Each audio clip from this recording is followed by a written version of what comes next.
Mon invité aujourd'hui dans Grizzly Media, c'est quelqu'un de très connu, quelqu'un de très aimé également du côté de la Beauce. C'est un fier beauceron, c'est le chanteur de Noir Silence. Il a lancé dernièrement son deuxième album solo, Le Ménestrel. J'ai avec moi Jean-François Dubé. Salut Jean-François, ça va bien? Salut, ben oui, ça va super bien, toi. Oui, ça va très très bien. Hey, je veux pas te vieillir là, puis je veux pas vieillir personne, mais ton deuxième album solo, ton premier étant en 2006, où il y avait une chanson entre autres qui a vraiment beaucoup tourné à l'époque, Je veux juste, qui est quand même un chef-d'œuvre selon moi. Il s'est quand même passé plusieurs choses entre 2006 et aujourd'hui. On s'entend, c'est 11 ans d'absence du côté de la carrière solo. Donc le deuxième Ouais. album, ça sonne comment? Ben en fait, j'ai pas fait d'autres albums parce que j'avais comme rien à dire au niveau personnel, au niveau solo. Tu sais. C'est sûr que j'ai eu 3 enfants depuis, donc ça change bien gros la dynamique de création, la dynamique de tournée aussi. Mais j'ai continué à faire plein de projets musicaux. J'ai été bassiste dans un groupe canadien-anglais qui s'appelle Pete Moss, où on a tourné surtout au Canada anglais, aux États-Unis. J'ai forgé un band qui s'appelait Magnum Dizzy pour un album très rock francophone. Et puis là, ben, peu à peu, j'ai senti le besoin de leur dire quelque chose. Donc, c'est un album qui est très personnel, à la fois très... je dénonce beaucoup de choses. J'ai toujours été un gars qui dénonce la société. Au niveau de la sonorité, je voulais un album qui était pas tendance du moment, tu sais.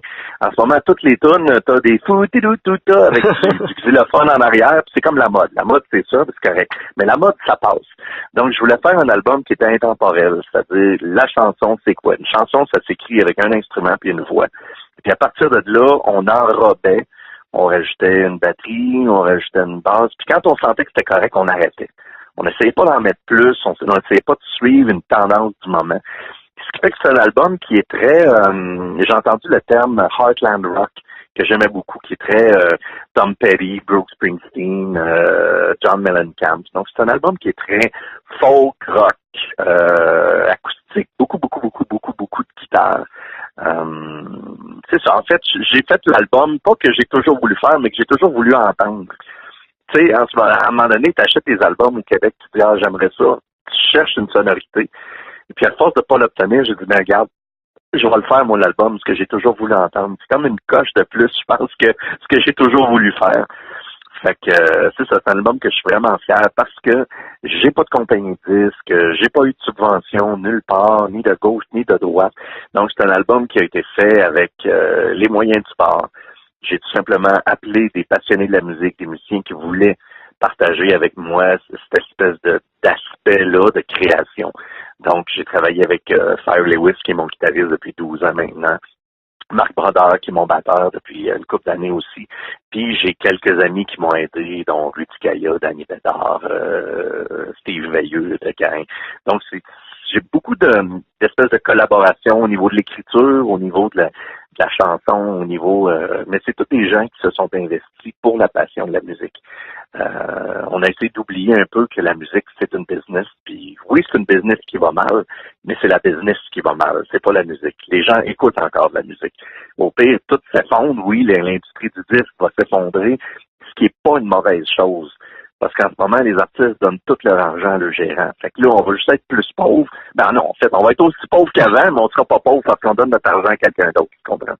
Ce que j'aime, c'est tout le temps la sincérité dans tes propos. Je veux que tu parles un peu de Rudy Kaya parce que justement, tu devances un peu ma prochaine question. Vous avez eu une tournée ensemble, Frères d'Armes, qui, je pense, continue de rouler, ou du moins encore quelques spectacles de prévus. Oui, écoute, on a une 60aine de shows d'ici l'année prochaine, donc c'est assez intense là, comme marathon là. Et voilà, ben là, dans le fond, ce que je me demandais comme question, c'est est-ce que Rudy Kaya, qui je sais est une grande source d'inspiration pour toi, fait un peu plus partie intégrante de l'album? Ce que je veux dire, est-ce que sa vision, est-ce que sa mentalité est un peu plus imprégnée dans cet album-là? Ben, peut-être indirectement, parce que la tournée nous a amené à faire la tournée Kaya Dubé. C'est une tournée qui est très roots, qui est très guitare acoustique, mandoline, accordéon. Et c'est cette sonorité-là qu'on retrouve un peu aussi sur l'album. Il y a beaucoup de mandoline, il y a beaucoup de banjo, il y a beaucoup en même temps, les guitares électriques, tout ça. Je pense, Rudy m'a toujours influencé par sa vision des choses. Où c'est un gars c'est pas un gars de bébelle, c'est pas un gars Mettez-moi pas du fichia, puis des éclairs, puis tu sais, il faut que ça reste simple, honnête et vrai. Et je pense que c'est là-dessus. Tu sais, on a travaillé ensemble une chanson. En fait, c'est une reprise d'une chanson de Bruce Springsteen que j'ai fait. Et c'est toujours un peu délicat de refaire une traduction d'un artiste anglophone, parce que il faut expliquer à l'artiste anglophone c'est quoi que tu as écrit en français quand lui il connaît pas ta langue, tu comprends? Fait que Rudy m'a aidé un peu dans cette chanson-là qui chante en duo avec moi d'ailleurs. Il m'a aidé un peu à rééquilibrer le texte. Mais je pense que Rudy est une belle influence pour moi sur la sincérité de l'art et la perfection par l'imperfection. Je trouve qu'aujourd'hui, puis Rudy aussi, on a les mêmes propos. La musique est toute corrigée par ordinateur, puis on perd l'aspect humain là-dedans. C'est correct de fausser un petit peu. C'est correct si t'es pas super tête. C'est correct si là t'es pas tout à fait accordé. C'est ce que il y avait, c'est ce que t'avais dans le temps de Tom Petty, Pink Floyd, de Led Zeppelin. Ouais. C'était pas parfait, mais c'était vivant et c'était humain. Donc, Rudy m'a beaucoup enligné sur ce côté-là de la patente, là. Bon, là, il faut absolument que je te parle de la conciliation travail-famille. Bon, on s'entend, il y en a que c'est il y en a que c'est du 8 à 5, puis après ça, le soir, ils deviennent papa à toi. C'est de jouer des shows de musique, c'est de faire vibrer des gens, d'être des soirées endiablées, mais t'es également un papa, là, faut le mentionner. Ouais, c'est ça. Puis 3 enfants, c'est pas n'importe quoi. Je te dirais qu'en fait, ce qui simplifie un peu la chose, c'est que bon, j'ai 3 enfants, mais 2 d'un ancien mariage. C'est que mon ancienne conjointe est très conciliante et que ma nouvelle conjointe est musicienne elle aussi. Ah, fait qu'elle comprend la business. Puis tu sais, je veux dire, moi les choses, ça se passe à partir du vendredi au dimanche, des fois le jeudi, ce qui fait que sur semaine, je peux être là quand même avec les enfants. La fin de semaine, souvent, ben là, c'est mon ex qui les prend, ou surtout dans ce temps-ci où j'ai presque pas une fin de semaine à moi. Quand je peux me permettre de les apporter, les gars ils aiment beaucoup l'espèce de trip de dormir dans un hôtel, d'être à l'arrière-scène d'un spectacle. Donc, j'essaie du mieux que je peux de le faire, puis de m'assurer qu'il manque de rien, tu sais. Je pense que je réussis à bien balancer tout ça, mais oui, c'est vrai que c'est l'énergie, c'est de la gestion de temps, c'est de la gestion c'est beaucoup d'organisation, mais j'y arrive là. Après 8 ans, là, je m'en tiens pas pire. Super, ça c'est bon de voir ça. Hey, autre question pour toi. Là, je te ramène vraiment en arrière, je m'excuse encore une fois, puis mais je pense que ça va être des bons souvenirs pour toi. Le Cégep Beauce-Appalaches. C'est là où tout a commencé pour toi, c'est là que tu fais ton spectacle ce vendredi. Saint-Georges, c'est ta ville, c'est ta place. C'est là que tout a commencé, c'est là que tout est né. Et en plus, ça va être de façon intime parce que ça se fait à l'entrecours. Fait que moi, je trouve que c'est encore plus intime, c'est encore meilleur. Mais pour toi, qu'est-ce que ça représente? Ben écoute, c'est sûr que tout a commencé. J'ai fait ma première scène pendant les mercredis étudiants. C'était pour moi une exploration. J'ai toujours su que je voulais partager ce que je faisais en création. Moi, j'étudiais en art au Cégep, donc encore là, c'est un aspect créatif. On a fait beaucoup de polémiques, même si on fouille dans les journaux. On avait passé dans le journal parce qu'on avait fait une œuvre d'art qui avait pas de bon sens. Puis j'ai toujours aimé l'espèce de polémique. Puis la première fois où je suis monté vraiment sur scène pour faire mon matériel, mes compositions, c'était au Cégep Beauce-Appalaches. C'est là aussi que s'est formé Noir Silence. Écoute, on était dans le temps des mercredis étudiants. À l'époque, tu n'avais pas de lecteur MP3 ou de chansons karaoké. Ça prenait des musiciens pour accompagner les chanteurs qui chantaient. Donc, moi, je faisais toujours partie de ce groupe de musiciens-là. C'est même qu'on s'est connus, les gars de Noir Silence.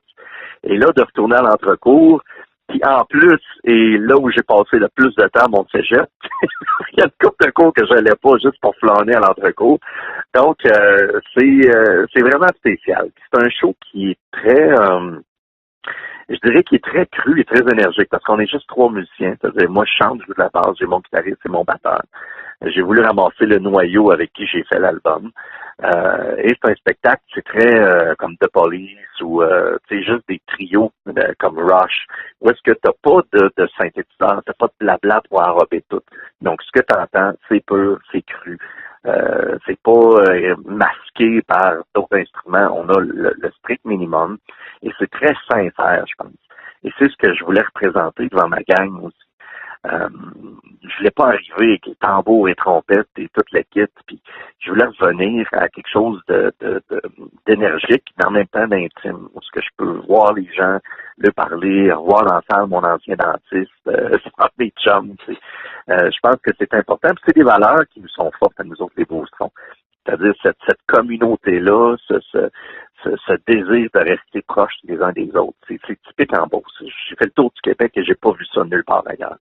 Donc, je pense que c'est la bonne façon d'approcher ces gens-là après tellement d'absence. Je reviens une fois de temps en temps voir ma mère, ma soeur, mais j'ai jamais, à cause de mon horaire, le temps de m'éparpiller puis de faire le tour de mes chums puis tout ça. T'sais. Donc, pour moi, de revenir sur scène-là, c'est vraiment un gros accomplissement. Là. Question shotgun, ça veut dire maintenant, j'ai 3 questions pour toi et il faut que tu répondes en dedans de 10 secondes maximum. T'es prêt? Pas de problème, ouais. OK. Plus nerveux de jouer à Saint-Georges, oui ou non? Oui. Autre question. Noir Silence, est-ce qu'il y aura au moins un autre album un jour? Oui, c'est en chantier. Oh, en plus. Puis regarde, on ajoute une question 2.1. C'est la même question. D'ici quand? D'ici l'année prochaine, si tout va bien. Oh, donc on va espérer également une tournée, si on lance les lignes. Oui, c'est OK, sûr. parfait. Il y a bien des fans de Noir Silence qui vont être contents, puis il y a bien des gens de la Beauce aussi. Et la dernière, mais non la moindre, est-ce qu'on aura une surprise vendredi sur scène? J'aurais voulu, mais il est parti dans le sud. Ah, bon. Jean-François qui décide d'aller se faire griller à Quinn. Ben oui, j'ai dit, Crime Burn, ce serait le fun que tu viennes parce que on s'est croisés à Drummondville au Festival de la musique où je jouais. Puis Burn était là aussi, fait qu'il m'appelle, il dit « Hey, je suis en ville! » Fait que, on a fait une couple de tunes ensemble, c'est toujours cool. Puis de toute façon, Louis, mon guitariste, puis Bernatchez, tu se connais super bien. Parce que le dernier album de Noir Silence, c'est Louis, justement, mon guitariste, qui est ingénieur de son pour les sons de guitare. Et puis, c'est lui qui remplace quand il manque un des deux guitaristes dans Noir Silence. Donc, c'est Fire Lewis qui est là. Donc, ils se connaissent super bien. Fait qu'ils ont une belle chimie. Mais non, malheureusement, JF, il sauve le petit Orieux. Il est déjà parti. Je pense qu'il est parti lundi. Fait que c'était supposé, mais non. Peut-être on va monter un clavier et on va inviter Michel Lambert. Oh, ça pourrait être bien, ça aussi. Je pense que ça pourrait être intéressant. C'est ça. En terminant, Jean-François, on invite les gens à aller s'acheter les billets et à se présenter à ton spectacle. Puis également, d'acheter ton album, parce que, regarde, tu l'as mentionné, c'est important d'encourager les artistes, surtout ceux qui n'ont aucune subvention comme toi, et qui font carrément leur travail par eux-mêmes. Ben oui, puis je tiens à souligner aussi avec l'achat du billet, je donne en fond 2 des premiers albums que j'ai fait avant ça, là, que je donne tout simplement avec l'achat du billet. Et on peut se procurer l'album physique qui en ce moment, on peut juste l'avoir sur iTunes parce que bon, DAP est fermé, les distributeurs ont fermé, donc j'ai plus de distribution en magasin pour l'instant, donc je suis en train de négocier ça, mais pour l'instant, la seule façon de se procurer l'album physique, c'est en spectacle. Donc j'invite les gens à venir là. Jean-François Dubé, un gros merci, puis bon spectacle vendredi. Yes.